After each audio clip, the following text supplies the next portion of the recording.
Hello students. In last class we were studying about organisms friend and foe, right? And we discussed about useful microorganisms, right? Now useful ಅಂದ್ರೆ microorganisms ನ ಎಲ್ಲಿ use ಮಾಡ್ತೀವಿ ಅಂತ ನೋಡಿದ್ವಿ. ಹೌದಾ? ಎಲ್ಲೆಲ್ಲಿ use ಮಾಡ್ತೀವಿ ಅಂತಂದ್ರೆ making bread and curd, in making alcohol, and in medicinal uses to prepare antibiotics and vaccines. And other use of microorganism is that it increases the fertility of soil and it helps to clean the environment, right? We studied useful microorganisms. What are uses of microorganisms? That means we studied about friends, right? Microorganism as a friend we studied.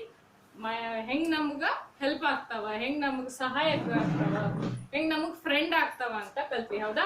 ನಾವು we will study how microorganisms are foe for us, means how they are enemy for us ಅಂತ, ಶತ್ರು ಹೆಂಗ್ ಆಗ್ತಾವ ನಮಗ ಅಂತ ನೋಡೋಣ.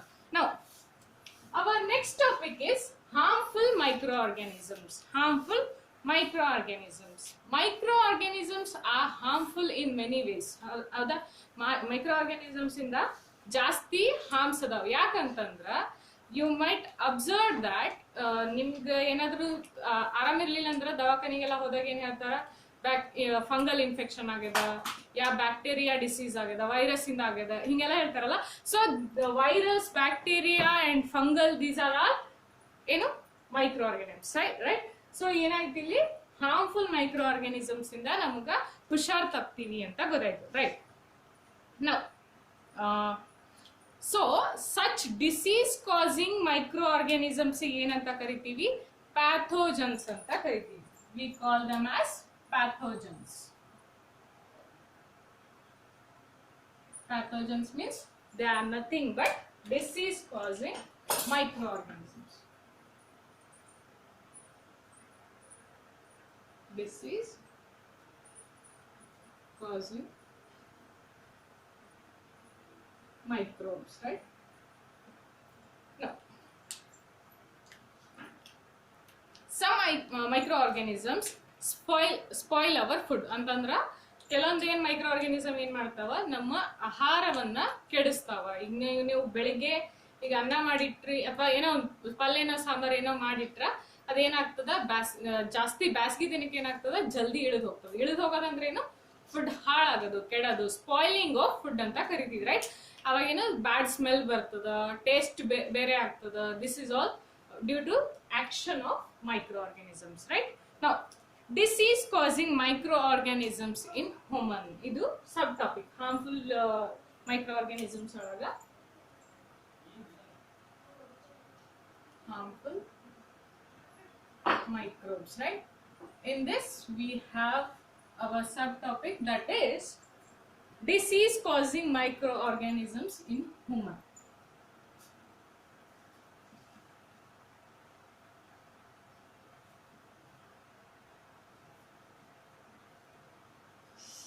Disease causing microorganisms in humans.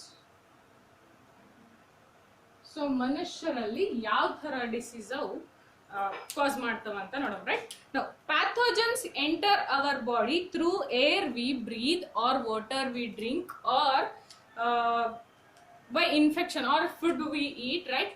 ಯಾವ್ದ್ರಿಂದ ಬರ್ತದ ಅಂತಂದ್ರ ಗಾಳಿಯಿಂದನೂ ಬರ್ಬೋದು, ಆಹಾರದಿಂದನೂ ಬರ್ಬೋದು, ನೀರಿಂದನೂ ಬರ್ಬೋದು, ಅಥವಾ ಇನ್ಫೆಕ್ಟೆಡ್ ಪರ್ಸನ್ ಏನಿರ್ತಾರಲ್ಲ ಅವ್ರನ್ನ ಮುಟ್ಟಿದಾಗ ಅಥವಾ ಅವ್ರದ್ದು ಸೋಂಕು ನಿಮ್ಗೆ ಯಾವಾಗ ಹರಡ್ತದಂದ್ರ ಈಗ ಅವ್ರ ಎಲ್ಲಾದ್ರೂ ಸೀತ್ರು ಅಂದ್ರ ಅವ್ರ ಬಾಜು ಹೋಗಿ ನಿಂತ್ರಿ ನೀವು ಅಂತಂದ್ರ, so droplets that are present in air, ನಾವು ಅದನ್ನ ಇನ್ಹೇಲ್ ಮಾಡಿದಾಗ ಅವಾಗ ಏನ್ ಮಾಡ್ತದ, ನಮಗೂ ಅದು ಡಿಸೀಸ್ ಬರ್ತದ. ಸೊ ದಿಸ್ ಹೆಂಗ್ ನಮಗ್ ಬರ್ತದ ಅಂತಂದ್ರ through food, through air, first one is air, water, and then food, or from infected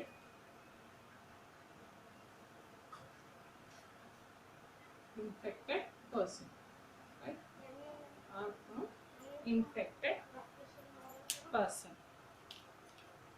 So the microbial diseases that can spread from an infected person to a healthy person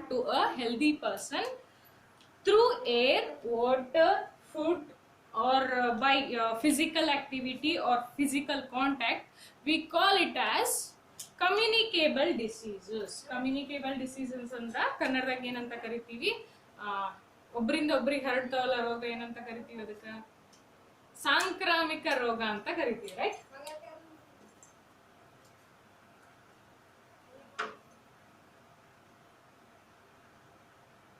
Communicable diseases ಅಂದ್ರೆ ಕನ್ನಡದಾಗ ಏನಂತ ಕರಿತೀವಿ? ಸಾಂಕ್ರಾಮಿಕ ರೋಗ. ಸಾಂಕ್ರಾಮಿಕ ರೋಗ ಅಂದ್ರ ಈಗ ಯಾರಾದ್ರೂ ಇನ್ಫೆಕ್ಟೆಡ್ ಪರ್ಸನ್ ಇರ್ತಾರೆ, ಈಗ ಒಬ್ರಿಗೆ ಕಾಮನ್ ಕೋಲ್ಡ್ ಆಗ್ಯದಂದ್ರ, ಈಗ ನೆಗಡಿ ಆಗ್ಯದಂತಂದ್ರ ನಾವು ಅವ್ರ ಬಾಜು ಹೋಗಿ ನಿಂತ್ವಿ, ಅವ್ರು ಏನಾದ್ರು ಕೆಮ್ಮದ್ರ ಮಾಡಿದ್ರ ಅವಾಗ ಅವಾಗ ಏನಾಗ್ತದ, ಗಾಳಿ ಒಳಗ ಅವ್ರ ಡ್ರಾಪ್ಸ್, ಮೂಗಿನಿಂದ ಡ್ರಾಪ್ಲೆಟ್ಸ್ ಏನ್ ಬರ್ತಾವಲ್ಲ ಅದರಿಂದ ಅದು ಗಾಳಿ ಒಳಗೆ ಹೋಗಿ ಸ್ಪ್ರೆಡ್ ಆಗ್ತದ. ಅದು ಮತ್ತೊಬ್ರು ಇನ್ಹೇಲ್ ಮಾಡಿದಾಗ ಏನಾಗ್ತದ, ಅವ್ರಿಗೂ ಕಾಮನ್ ಕೋಲ್ಡ್ ಆಗ್ತದ. ಸೊ ಇಲ್ಲೇನಾಯ್ತು, common cold is communicable disease ಅಂತ ಹೇಳ್ಬೋದು, right? Communicable disease is nothing but the microbial disease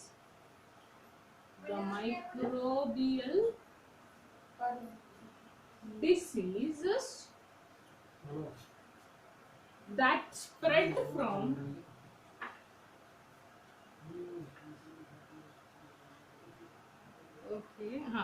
that spread from infected person to healthy person to a healthy person through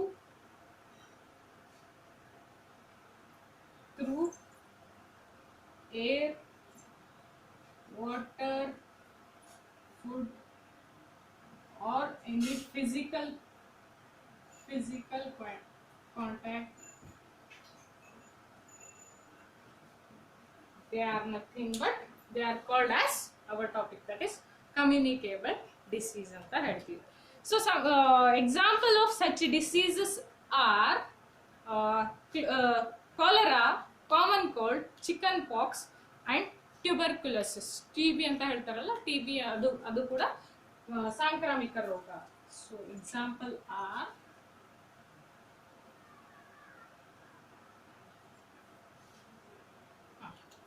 cholera,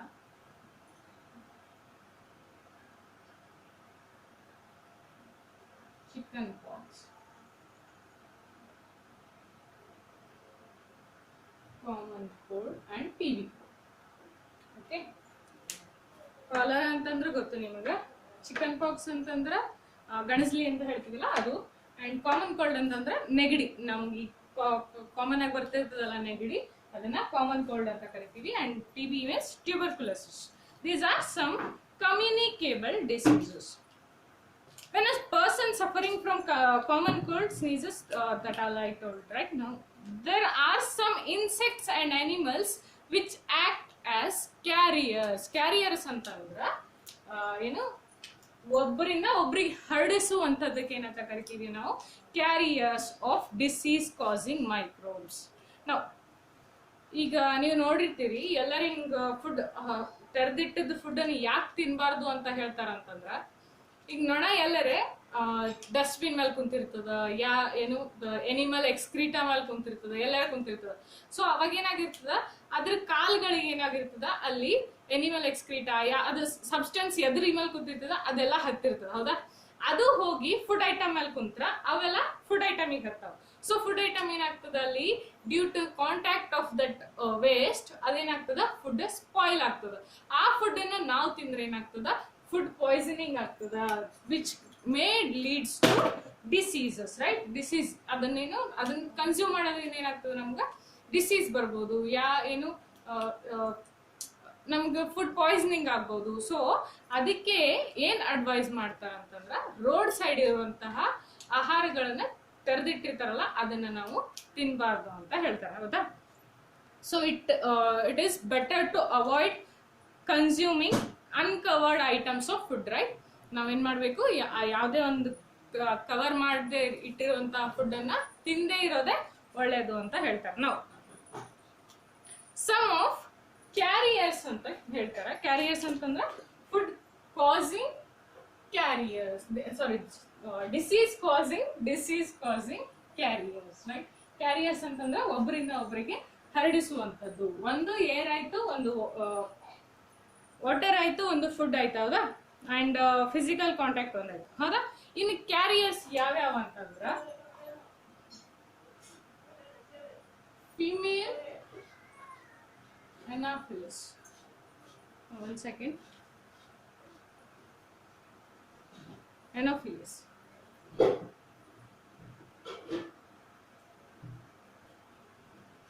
ಇದೇನು female ಎನಾಫಿಲಸ್ ಏನದಲ್ಲ, this is mosquito. ಇದೇನು mosquito, ಹೌದಾ? ಇದು ಏನ್ ಕಾಸ್ ಮಾಡ್ತದ ಅಂತಂದ್ರ, ಇದು ಏನ್ ಮಾಡ್ತದ ಈಗ ಯಾರಿಗಾದ್ರೂ ಮಲೇರಿಯಾ ಇದ್ರ ಅವ್ರನ್ನ ಕಚ್ಚಿ ಮತ್ತೊಬ್ರಿಗೆ ಕಚ್ಚಿದ್ರೆ ಏನಾಗ್ತದ, the person which was bitten by that mosquito, ಅದು ಅವ್ರಿಗೆ ಏನಾಗ್ತದ, ಅವ್ರಿಗೂ ಸ್ಪ್ರೆಡ್ ಆಗ್ತದ, ಹೌದಾ?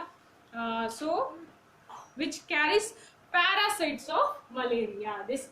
This female Anopheles mosquito, it carries parasites of malaria. So idu obrinda obrige ಹರಡ್ತದ, this malaria. Okay, now ಇನ್ನೊಂದದು ಫಿಮೇಲ್ ಏಡೀಸ್ ಅಂತ ಹೇಳ್ತೀವಿ. Aedes, this causes dengue. Okay, this causes dengue. This is also a mosquito, female Aedes mosquito. This also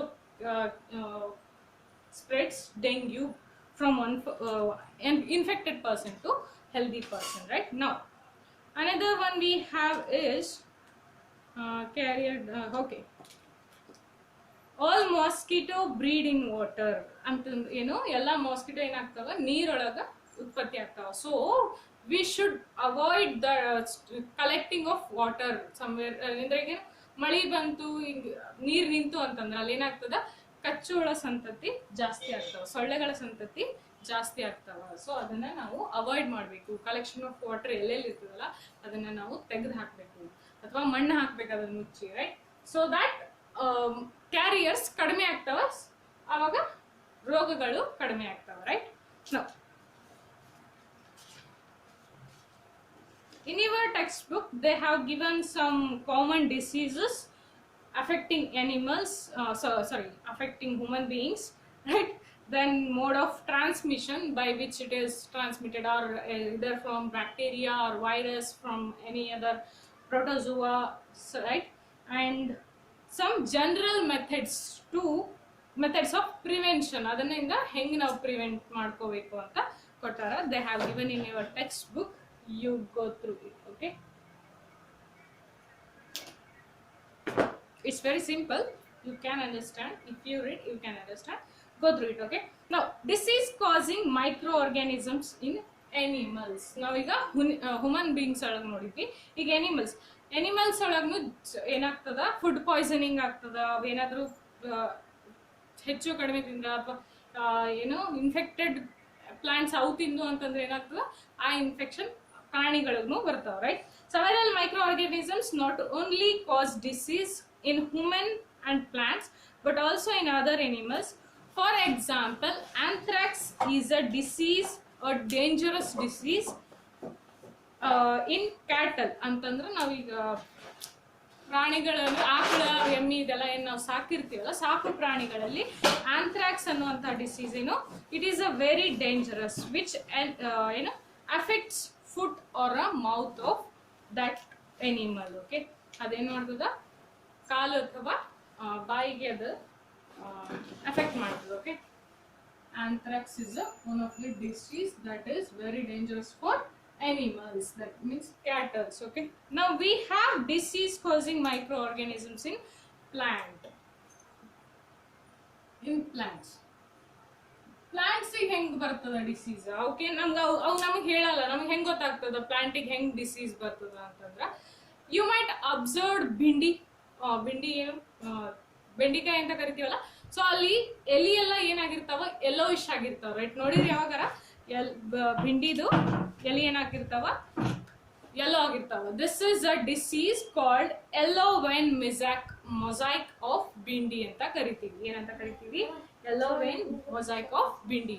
It is a disease caused by virus. Okay, now and other one we have citrus canker ಎಲ್ಲೆಲ್ಲ ಆಗ್ತದ ಅಂತಂದ್ರ ಈಗ ಲಿಂಬು ಗಿಡ ಇರ್ತದ, ಅದಕ್ಕೆಲ್ಲ ಏನಾಗ್ತದ, citrus canker ಆಗಿರ್ತದ. ನೀವು ನೋಡಿರ್ಬೋದು ನಿಂಬಿಕಾಯಿ ಮೇಲೆ ಏನಾಗಿರ್ತದ, ಕೆಲವೊಂದ್ ಕಡೆ ಹಿಂಗ್ ರಫ್ ಆಗಿರ್ತದ ನೋಡ್ರಿ, ಅದು it is nothing but citrus canker. Okay, ನಾವು ರಸ್ಟ್ ಆಫ್ ವೀಟ್ ಅಂತಂದ್ರ ವೀಟ್ಗೆ ಈಗ ಏನೋ ರಸ್ಟ್ ಹಿಡಿದಿರ್ತದ, ಅದ್ರ ಎಲಿ ಎಲ್ಲ ಏನಾಗ್ಬಿಟ್ಟಿರ್ತದ, instead of green it turns to brown. ಅವಾಗ ಏನಾಗ್ತದ, ಅದು ರಸ್ಟ್ ಆಫ್ ವೀಟ್ ಅಂತ ಹೇಳ್ತೀವಿ. ನಾವು this is all about food disease in plants. Okay, the microbials which cause disease in plants. Now we have is food poisoning ಅಂತಂದ್ರೆ ನಾ ಅವಾಗೆ ಹೇಳ್ದೆ ನಿಮಗ, ಏನು ನೊಣ ಎಲ್ಲ ಕುಂತಿದ್ದನ ಓಪನ್ ಇಟ್ಟಿರ್ತಾರಲ್ಲ, ಅಲ್ಲೆಲ್ಲ ನೊಣ ಬಂದ್ ಕುಂತ್ರೆ ಏನಾಗಿರ್ತದ, ಅದಕ್ಕೆ ಕಾಲಿಗೆ ಅಂಟ್ಕೊಂಡಿರುವಂತ ಸಬ್ಸ್ಟೆನ್ಸ್ ಎಲ್ಲ ಫುಡ್ಡಿಗೆ ಅಂಟ್ಕೋತದ.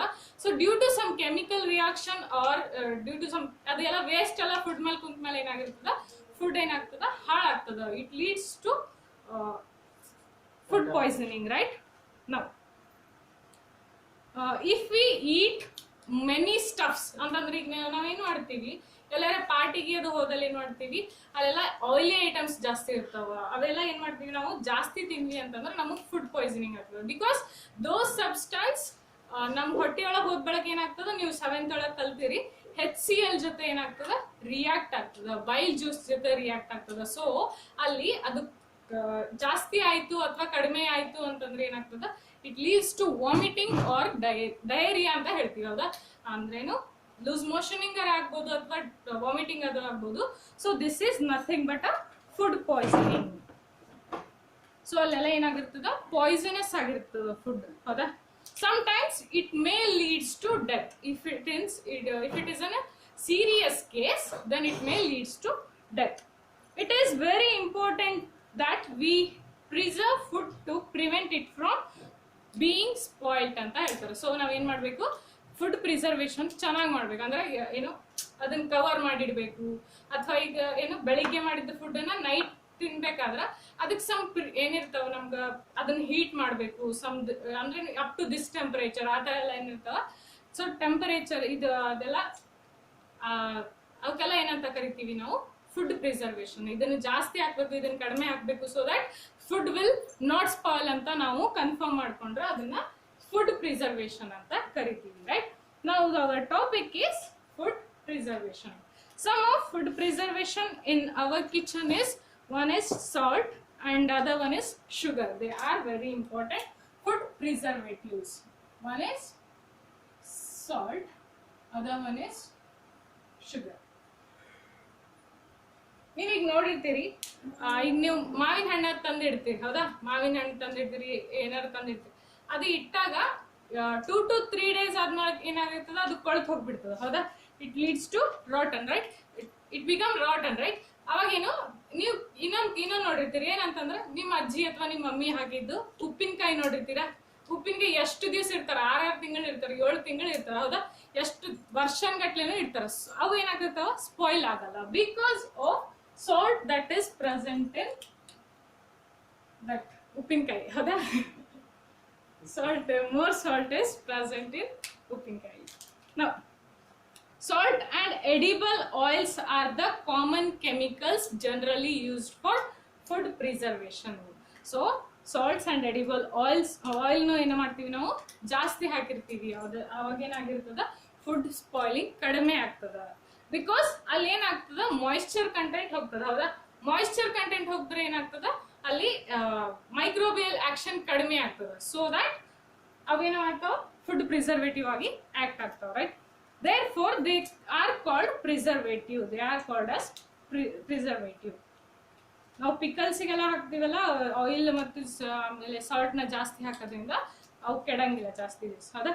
ನಾವು preservation is done, some of the chemical we use is sodium benzoate and sodium metabisulfate. One is chemical ಯಾವ್ಯಾವ್ದು ಅಂತಂದ್ರ chemical food preservative ಯಾವ್ದು ಅಂತಂದ್ರ one is salt and other one is edible oil, and then we have is sodium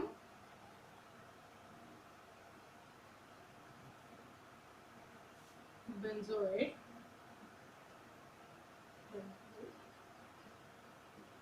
and then we have a sodium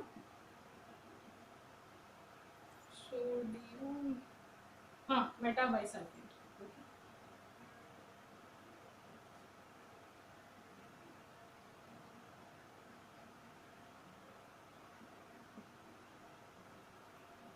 So these are chemical food preservative. Next we have preservation by salt anta ಹೇಳ್ತಾರೆ. Common salt, commonly salt is also used as a food preservative for ನಾವು ಈಗ meet ಅಥವಾ fish ಏನಾದರೂ ಇಡಬೇಕು ಅಂತಂದ್ರೆ ನಾವು salt ಒಳಗೆ cover ಮಾಡಿಟ್ರೆ ಅದು ಜಾಸ್ತಿ ಹೊತ್ತು ಕೆಡದೆ ಹಾಗೆ ಇರ್ತದೆ. ಓಕೆ, ಬಿಕಾಸ್ ಆಫ್ ಅಲ್ಲಿ ಏನಾಗ್ತದ ಬ್ಯಾಕ್ಟೀರಿಯಾ ಗ್ರೋತ್ ಕಡಿಮೆ ಆಗ್ಬಿಡ್ತದೆ. ಹೌದಾ, ಡ್ಯೂ ಟು ಏನು ಅದಕ್ಕೆ ಇದ್ರೊಳಗೆ ಏನಿರ್ತದೆ ಸಾಲ್ಟ್ ಒಳಗೆ NaCl ಇರ್ತದೆ. ಹೌದಾ, ಸೋಡಿಯಂ ಕ್ಲೋರೈಡ್ ಇರ್ತದೆ. ಹೌದಾ, NaCl. ಓಕೆ, ಅಷ್ಟೇ. Okay, NaCl ಅಷ್ಟೇ ಇರ್ತದೆ. So NaCl, due to the presence of sodium, salt also act as one of food preservative. Now other one we have is preservation by sugar. ಈಗ ನಾವು ಏನು ಅಂಗಡಿಯಿಂದ jams ಅದೆಲ್ಲ ತಗೊಂಡ್ಬರ್ತೀವಿ. ಹೌದಾ, ಅದು ಎಷ್ಟು ದಿನ ಹಿಂದೆ ಮಾಡಿರ್ತಾರೆ ಆ್ಯಂಡ್ ನೀವು ತಗೊಂಬಂದ್ ಬಳಕೂ ಎಷ್ಟು ದಿವಸ ಮುಂದೂ ಇರ್ತದೆ. ಹೌದಾ, ನೀವೀಗ ಜನವರಿ ಒಳಗೆ ತಗೊಂಬಂದ್ರಿ ಅಂತಂದ್ರೆ ಏನಾಗಿರ್ತದ ಅದ್ರದ್ದು ಎಕ್ಸ್ಪೈರಿ ಡೇಟ್ ಅರೌಂಡ್ ಜೂನ್ ಅಂತ ಹಿಂಗೆ ಕೊಟ್ಟಿರ್ತಾರೆ. ಹೌದಾ, ಬಿಕಾಸ್ ಅಲ್ಲಿ ಏನು ಮಾಡಿರ್ತಾವ್ರ ಅವರು some chemical food preservative or food preservative ಇದೆಲ್ಲ ಏನು ಹಾಕಿಟ್ಟಿರ್ತಾರೆ. So in that sugar also act as food preservative, right? Jams, jellies, squeezes are preserved by sugar. So jams ಮತ್ತೆ jellies ಎಲ್ಲ ನಾವೀಗ ಯಾವ್ದು ಸ್ಟ್ರಾಬೆರಿ ಜೆಲ್ಲಿ ಎಲ್ಲ ತಗೊಂಡ್ಬರ್ತೀವಲ್ಲ, ಚಾಕ್ಲೇಟ್ ಎಲ್ಲ ತಗೊಂಡ್ಬರ್ತೀವಲ್ಲ, ಅದ್ರೊಳಗೆ ಏನಿರ್ತದ ಜಾಸ್ತಿ ಶುಗರ್ ಇರೋದ್ರಿಂದ ಅದು ಫುಡ್ ಪ್ರಿಸರ್ವೇಟಿವ್ ಆಗಿ ಆಕ್ಟ್ ಆಗ್ತದೆ, which inhibits the growth of microbes so that it acts as food preservative. Now other one we have is preservation by oil and vinegar. Oil and vinegar ಅಂತಂದ್ರೆ ಅದು oil ಜಾಸ್ತಿ ಹಾಕೋದ್ರಿಂದ ನೀರಿನ moisture content ಕಡಿಮೆ ಆಗ್ತದೆ. So ಅದಾವಾಗ moisture content ಕಡಿಮೆ ಇತ್ತು ಅಂತಂದ್ರೆ ಆಬ್ವಿಯಸ್ಲಿ ಮೈಕ್ರೋಬಿಯಲ್ಸ್ ಎಲ್ಲ ಆಕ್ಟಿವಿಟೀಸ್ ಕಡಿಮೆ ಆಗ್ತದೆ. So that it also act as preservation in case of pickle, in case of preserving vegetables, fruits or fish, meat, everything, right? Now heat and cold treatments. Other way of preserving food is that heat and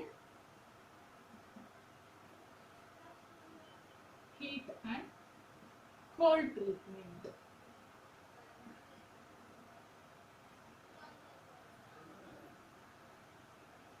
Heat and cold treatment ಅಂತಂದ್ರೆ before ನಾವು preserve ಮಾಡೋಕ್ಕಿಂತ ಮೊದಲು ಏನು ಮಾಡಬೇಕು, ಅದನ್ನ high temperature ಒಳಗೆ ಏನು ಮಾಡಬೇಕು, ಹೈ ಟೆಂಪರೇಚರ್ ಒಳಗೆ ಅದನ್ನ ಬಾಯ್ಲ್ ಮಾಡಿ ಎತ್ತಿಡ್ತೀವಿ. ಹೌದಾ, ಈಗ ನೀವೇನು ನಿಮ್ಮ ಮನ್ಯಾಗ ನೋಡಿರ್ತೀರಿ, ಹಾಲು ಅದನ್ನೆಲ್ಲ ಏನು ಮಾಡಿರ್ತಾರೆ, ಫುಲ್ ಬಾಯ್ಲ್ ಮಾಡಿ ಅವರು ಪ್ರಿಸರ್ವ್ ಮಾಡಿರ್ತಾರೆ ಇನ್ fridge or anything, right?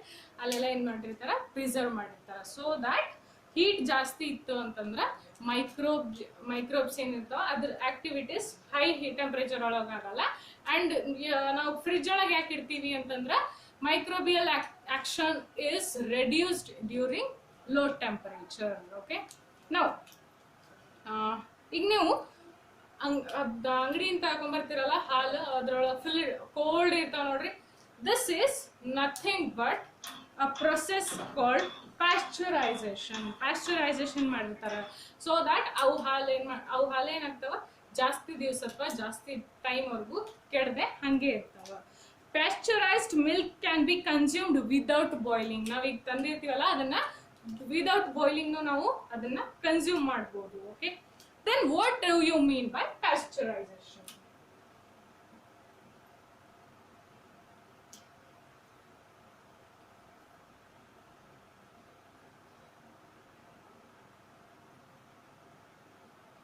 This process is invented by scientist called Pasteur.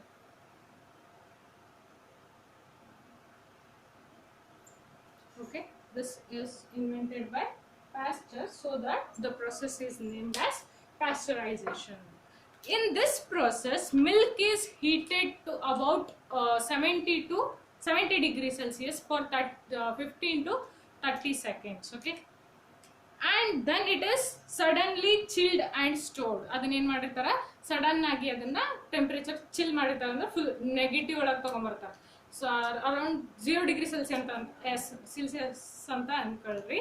Okay, 70 degree Celsius ಎಷ್ಟು 15 to 30 ಸೆಕೆಂಡ್ಸ್ ಅಷ್ಟೇ. ಅಲ್ಲಿ 30 ಸೆಕೆಂಡ್ಸ್ ಏನು ಮಾಡ್ತಾರೆ, 70 ಡಿಗ್ರೀಸ್ ಒಳಗೆ ಬಾಯ್ಲ್ ಮಾಡ್ತಾರೆ ಆ್ಯಂಡ್ ಸಡನ್ಲಿ ಅದನ್ನ ಚಿಲ್ ಮಾಡಿಬಿಟ್ಟು ಸ್ಟೋರ್ ಮಾಡ್ತಾರೆ. So that it is microbial action is reduced. Okay, by doing this process, it prevents the growth of microbes. So this process was discovered by the person called Pasteur, so that it is named as pasteurization. Pasteurization ಅಂತಂದ್ರೆ milk ಅನ್ನ 70 degree Celsius ಒಳಗ around 15 to 30 seconds ಏನ್ ಮಾಡ್ತಾರೆ, heat ಮಾಡ್ತಾರೆ. Suddenly ಅದನ್ನ full cold ಮಾಡ್ಬಿಡ್ತಾರೆ, ಅಂದ್ರೆ chill ಮಾಡ್ಬಿಡ್ತಾರೆ and it is stored. Okay, now another one is storage and packaging. ನೀವು ಈಗ ಫುಡ್ ಗ್ರೇನ್ಸ್ ಎಲ್ಲ ಹೆಂಗ್ ಸ್ಟೋರ್ ಮಾಡ್ತಾರ ಅದನ್ನೆಲ್ಲ ನೀವು ಲಾಸ್ಟ್ ಕ್ಲಾಸ್ ಒಳಗೆ ಕಲ್ತ್ರಿ, ಹೌದಾ? ನಾವು ಸ್ಟೋರೇಜ್ ಆಫ್ ಫುಡ್ ಐಟಮ್ಸ್ ಹೆಂಗ್ ಮಾಡ್ತೀವಿ ಅಂತಂದ್ರೆ, these days dry fruits and vegetables are sold in sealed and airtight packets to prevent attack of microbes. So airtight ಆಗಿತ್ತು ಅಂತಂದ್ರೆ, ಅಂದ್ರೆ ಏರ್ ಅಲ್ಲಿ ಜಾಗ ಇರಲಿಲ್ಲ ಅಂತಂದ್ರೆ ಏನಾಗ್ತದ, you know that every organism require air or oxygen to survive, right? So survive ಆಗಬೇಕು ಅಂತಂದ್ರೆ ನಮಗೆ ಏರ್ ಬೇಕು. ನಾವು ಏರ್ ಟೈಟ್ ಆಗಿ ಅದನ್ನ ಪ್ಯಾಕ್ ಮಾಡಿದ್ವಿ ಅಂತಂದ್ರೆ ಏನಾಗಿರ್ತದ, ಏರ್ ಇರದೇ ಕಾರಣ ಅಲ್ಲಿ ಮೈಕ್ರೋಬಿಯಲ್ ಆಕ್ಷನ್ ಕಡಿಮೆ ಆಗ್ತದ. ಸೊ ಮೈಕ್ರೋಬ್ಸ್ ಅಲ್ಲಿ ಇರಲ್ಲ ಅಂತ ಹೇಳ್ಬೋದು. So that we can prevent it from attack of microbes. This is how about V preserve our food, right? Now this is all about food preservation. And then we have nitrogen fixation. Then we have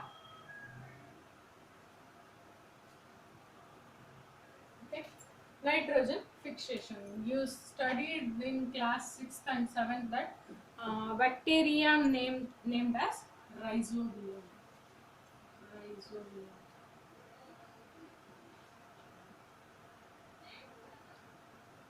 It is a bacteria present in root noodles of leguminous plants.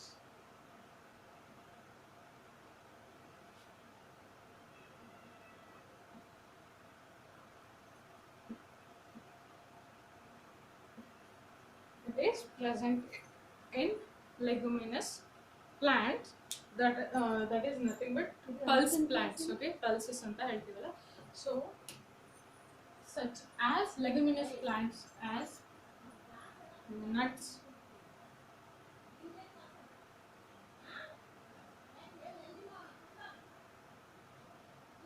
beans and pea. Okay, and peas. These are some leguminous plants. Leguminous plants and the pulse plants, pulses ಅಂತ ಹೇಳ್ತೀವಲ್ಲ ಅದು. Okay, ಇದು ಏನ್ ಮಾಡ್ತದೆ ಅಂತಂದ್ರೆ, it is present in leguminous root noodles of leguminous plant. It helps for fixation of nitrogen in soil ಒಳಗ nitrogen fixation ಆಗಕ್ಕೆ help ಮಾಡ್ತದೆ. ಓಕೆ, ಇದು ಮತ್ತೇನು rhizobium bacteria and leguminous plants roots ಒಳಗೆ ಏನಾಗಿರ್ತದೆ, ಅಲ್ಲಿ ವಿಚ್ ರಿಲೇಶನ್ಶಿಪ್ ಇರ್ತದೆ ಅಂತಂದ್ರೆ symbiotic relationship. ಸಿಂಬಯೋಟಿಕ್ ರಿಲೇಶನ್ಶಿಪ್ ಅಂತಂದ್ರೆ ನಾ ಈಗ ಒಬ್ರಿಗೆ ಹೆಲ್ಪ್ ಮಾಡ್ತೀನಿ ಅಂತಂದ್ರೆ ಅವರಿಂದ ನನಗೆ ಹೆಲ್ಪ್ ಸಿಕ್ತಿದ್ರೆ ಮಾತ್ರ ನಾ ಅವ್ರಿಗೆ ಹೆಲ್ಪ್ ಮಾಡ್ತೀನಿ. ಸೊ ದಟ್ ಇಲ್ಲಿ ಏನಾಗ್ತದೆ ಸಿಂಬಯೋಟಿಕ್ ರಿಲೇಶನ್ಶಿಪ್ ಅಂತಂದ್ರೆ ರೈಸೋಬಿಯಂ ಬ್ಯಾಕ್ಟೀರಿಯಾ ಏನ್ ಮಾಡ್ತದ ಲೆಗ್ಯುಮಿನಸ್ ಪ್ಲಾಂಟ್ಸ್ ಗೆ ನೈಟ್ರೋಜನ್ ಪ್ರೊವೈಡ್ ಮಾಡ್ತದೆ ಅಂಡ್ ಲೆಗ್ಯುಮಿನಸ್ ಪ್ಲಾಂಟ್ಸ್ ಏನ್ ಮಾಡ್ತಾವ ಇದಕ್ಕೆ ನ್ಯೂಟ್ರಿಷನ್ ಪ್ರೊವೈಡ್ ಮಾಡ್ತವೆ. So that it is called as symbiotic relationship ಅಂತ ಕರಿತೀವಿ. And this is about nitrogen fixation.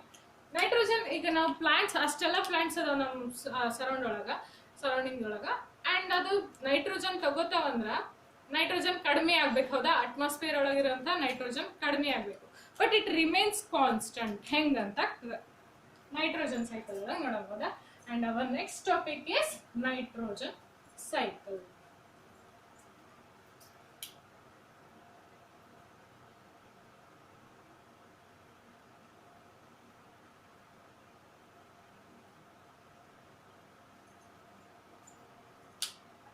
Okay, this is nitrogen cycle.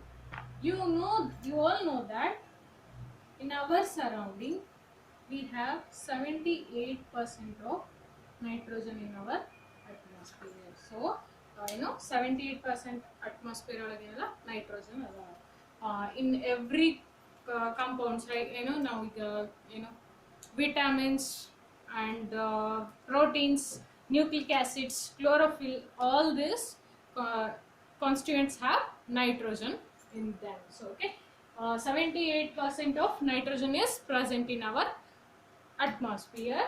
So the nitrogen cycle ಏನಾಗ್ತದೆ ಅಂತಂದ್ರೆ nitrogen is utilized by plants and animals and then it is again released into atmosphere. ಅಂತಂದ್ರೆ ನಾವು plant ಹೆಂಗ್ ಅದನ್ನ use ಮಾಡ್ಕೊಂಡು ಮತ್ತೆ ಹೆಂಗ್ ಅಂದ್ರೆ ಅಟ್ಮಾಸ್ಫಿಯರಿಗೆ ವಾಪಸ್ ಹೆಂಗ್ ನೈಟ್ರೋಜನ್ ರಿಲೀಸ್ ಮಾಡ್ತದ ಅಂತ ಏನು ಅದರಿಂದ ಯಾವ್ದ್ರಿಂದ ಗೊತ್ತಾಗ್ತದ ಅಂತ ನೈಟ್ರೋಜನ್ ಸೈಕಲ್ ಇಂದ ಗೊತ್ತಾಗ್ತದಲ್ಲ.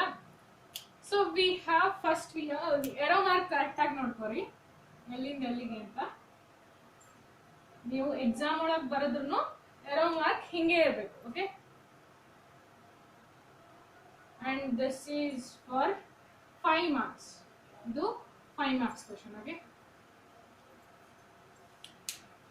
ಮೊದಲ ಅಟ್ಮಾಸ್ಫಿಯರಿಕ್ ನೈಟ್ರೋಜನ್ ಒಳಗೆ ನಾನು ಮೊದಲ ಸರಿ ಓದ್ತೀನಿ, ಆಮೇಲೆ ಎಕ್ಸ್ಪ್ಲೇನ್ ಮಾಡ್ತೀನಿ. Okay, atmospheric nitrogen fixing bacteria fix atmospheric nitrogen, then bacteria in turn fix nitrogen into nitrogenous compounds, and then we have as compounds of nitrogen in soil. N2 ಅಂತಂದ್ರೆ nitrogen, N2 ಅಂತಂದ್ರೆ nitrogen. Okay, compounds of nitrogen in soil and then ಇಲ್ಲಿ ಇದಕ್ಕಿಂತ ಮುಂಚೆ ಏನ್ ಬರ್ತದ lightning ಇಂದನು ನಮ್ಗೆ nitrogen fixation ಆಗ್ತದ ಸಾಯಿಲ್ ಒಳಗ. ಲೈಟನಿಂಗ್ ಅಂತಂದ್ರೆ ಏನು ಸಿಡಿಲ್ ಇಂದನು ಏನಾಗ್ತದ ನೈಟ್ರೋಜನ್ ಫಿಕ್ಸೇಷನ್ ಆಗ್ತದೆ. Okay, now and then we have as uptake by plants, animal eat plants, nitrogenous waste from excretion and death ಆದ್ಮೇಲೆ ಏನೆಲ್ಲ ನೈಟ್ರೋಜನ್ ಹೊರಗೆ ಬರ್ತದಲ್ಲ ಅದು ಮತ್ತೆ ಹೊಳ್ಳಿ ಏನಾಗ್ತದ ಕಾಂಪೌಂಡ್ಸ್ ಆಫ್ ನೈಟ್ರೋಜನ್ ಅದರೊಳಗೆ ಬರ್ತದ. And then compounds of nitrogen ಏನಾಗ್ತದ bacteria turn compound of nitrogen into gaseous nitrogen. This is ಮತ್ತೇನು ಹೊಳ್ಳಿ ರಿಲೀಸ್ ಆಗಿ ಏನಾಗ್ತದೆ ಅಟ್ಮಾಸ್ಫಿಯರಿಕ್ ನೈಟ್ರೋಜನ್ ಆಗ್ತದೆ. ಸೊ ದಟ್ 78% ಇದ್ದದ್ದು ಮೋರ್ ಆರ್ ಲೆಸ್ 78 ಇರ್ತದೆ. ಓಕೆ, ನಾವು ಹೆಂಗಾಗ್ತದ ಅಂತಂದ್ರೆ ಅಟ್ಮಾಸ್ಫಿಯರಿಕ್ ನೈಟ್ರೋಜನ್ ಇರ್ತದ ಇಟ್ ಇಸ್ N3 ಒಳಗಿರ್ತದೆ. ಹೌದಾ? ಇದು ಲೈಟ್ನಿಂಗ್ ಆದ್ರೆ ಅಲ್ಲೇನಾಗ್ತದ N2 ಆಗಿ ಅದು ಸಾಯಿಲ್ ಒಳಗ ನೈಟ್ರೋಜನ್ ಫಿಕ್ಸೇಷನ್ ಆಗ್ತದೆ. Okay, nitrogen present in our atmosphere in not in N3 form, it is present in N2 form. Okay, now ನಮ್ಗೆ ಏನು ಪ್ಲಾಂಟ್ಸಿಗೆಲ್ಲ ಏನಾಗ್ತದ ಕಾಂಪೌಂಡ್ ಫಾರ್ಮ್ ಒಳಗೆ ಬೇಕಾಗ್ತದೆ. ಹೌದಾ? Nitrogen directly they cannot consume directly, so that ಅದನ್ನೇನು compound form ಒಳಗೆ, compound form means NH4 ಅಥವಾ NO3 ಅಂತ ಹಿಂಗೆಲ್ಲ ಇದಕ್ಕೇನಂತ ಕರಿತೀವಿ. ವೆನ್ 2 ಎಲಿಮೆಂಟ್ಸ್ ಅದನ್ನ ಎರಡು ಎಲಿಮೆಂಟ್ಸ್ ನಾವು ಫಾರ್ಮ್ ಮಾಡಿ ಎನಿ ಕೆಮಿಕಲ್ ಫಾರ್ಮ್ ಏನೇ ಬರ್ತದಲ್ಲ ಅದನ್ನ ನಾವು ಏನಂತ ಕರಿತೀವಿ ಕಾಂಪೌಂಡ್ ಅಂತ ಕರಿತೀವಿ. Okay, nitrogen fixing bacteria fix atmospheric nitrogen. Okay. Nitrogen fixing bacteria fix atmospheric nitrogen ಅಂತಂದ್ರೆ ಏನಾಗ್ತದ, ಬ್ಯಾಕ್ಟೀರಿಯಾ ಏನಿರ್ತದಲ್ಲ ಅಟ್ಮಾಸ್ಫಿಯರ್ ಒಳಗಿರುವಂತಹ ನೈಟ್ರೋಜನ್ ಅದು ಕನ್ಸ್ಯೂಮ್ ಮಾಡ್ಕೊಂಡು ಅದು ಫಿಕ್ಸ್ ಮಾಡ್ಕೋದು. Okay. Then it in turn fix nitrogen into nitrogenous compounds. ಅದೇನ್ ಮಾಡ್ತದ, ಕಂಪೌಂಡ್ ಒಳಗ ಅಂದ್ರೆ ಕಂಪೌಂಡ್ ಒಳಗ ಫಾರ್ಮ್ ಮಾಡ್ತದೆ. ಓಕೆ. ಅಂದ್ರೆ ನೈಟ್ರೋಜನ್ ಇದ್ದದನ್ನ ನೈಟ್ರೋಜನಸ್ ಕಂಪೌಂಡ್ಸ್ ಮಾಡ್ತದೆ. Okay.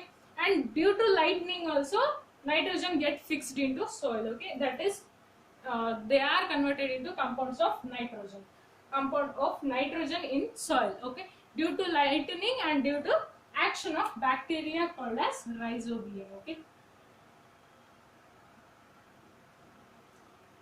now this compound ಏನಿರ್ತದಲ್ಲ, it is uptake by plants. It is taken by plants. Okay, ನಾವೆಲ್ಲ ಏನ್ ಮಾಡ್ತೀವಿ, ವಿ ಹ್ಯೂಮನ್ ಬೀಂಗ್ಸ್ ಏನು ಪ್ಲಾಂಟ್ ನು ತಿಂತೀವಿ, ಎನಿಮಲ್ಸ್ ನು ತಿಂತೀವಿ. ಹೌದಾ? ಎನಿಮಲ್ಸ್ ಎಲ್ಲ ಏನ್ ಮಾಡ್ತಾವ, ಪ್ಲಾಂಟ್ಸ್ ತಿಂತಾವಲ್ಲ. So nitrogen which is present in plant ಅದೇನಾಗ್ತದ, ಎನಿಮಲ್ಸ್ ಗೆ ಟ್ರಾನ್ಸ್ಫರ್ ಆಗ್ತದ. ಹೌದಾ? ನಾವೇನು ಪ್ಲಾಂಟ್ಸ್ ತಿನ್ನೋದ್ರಿಂದ ಅದ್ರೊಳಗಿರುವಂತ ನೈಟ್ರೋಜನ್, ಅದ್ರೊಳಗಿರುವಂತ ಎನರ್ಜಿ ಏನಿರ್ತದಲ್ಲ ಅದು ಎನಿಮಲ್ಸ್ ಗೆ ಬರ್ತದೆ. ಹೌದಾ? Then next nitrogen is waste from excretion. ನಾವು ಏನು excretion, due to excretion or due to death ಏನಾಗ್ತದ, ಮತ್ ನೈಟ್ರೋಜನಸ್ ವೇಸ್ಟ್ ಎಲ್ಲ ಏನಾಗ್ತದ ವಾಪಸ್ ಕಾಂಪೌಂಡ್ಸ್ ಆಫ್ ನೈಟ್ರೋಜನ್ ಗೆ ಹೋಗ್ತದ. ಅಂದ್ರೆ ಏನು, ಅಟ್ಮಾಸ್ಫಿಯರ್ ಗೆ ವಾಪಸ್ ಹೋಗ್ತದ. ಡೆತ್ ಅಂದ್ರೆ ಏನು, ಲೀವ್ಸ್ ಎಲ್ಲ ಬೀಳ್ತಾವ ಅಥವಾ ಯಾವ್ದೇ ಆರ್ಗ್ಯಾನಿಸಮ್ ಸತ್ರ ಮಾಡಿದ್ರೆ ಏನಾಗ್ತದ, ಅದ್ರೊಳಗಿರುವಂತಹ ನೈಟ್ರೋಜನಸ್ ಕಾಂಪೌಂಡ್ಸ್ ಎಲ್ಲ ಏನಾಗ್ತವ ವಾಪಸ್ ಅಟ್ಮಾಸ್ಫಿಯರ್ ಗೆ ಹೋಗ್ತವ. ಹೌದಾ?